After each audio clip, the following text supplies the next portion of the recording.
Sepanjang apa bang? 200 meter mah? Panjang 250 meter. 250 meter mah? Nah, lebar ke laut sampai 300 meter.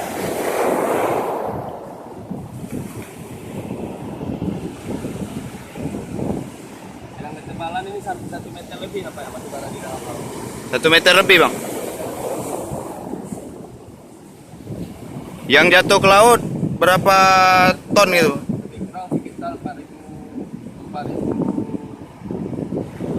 ton. 4.000 ton, setengah dari Kapal itu kan 8.000 ton. ah, Jadi setengahnya tumpah ke dalam laut. Tinggal setengah, tinggal di tongkang.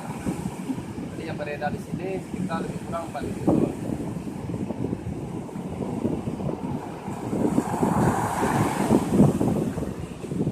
Airnya sudah ada genangan. ya bang.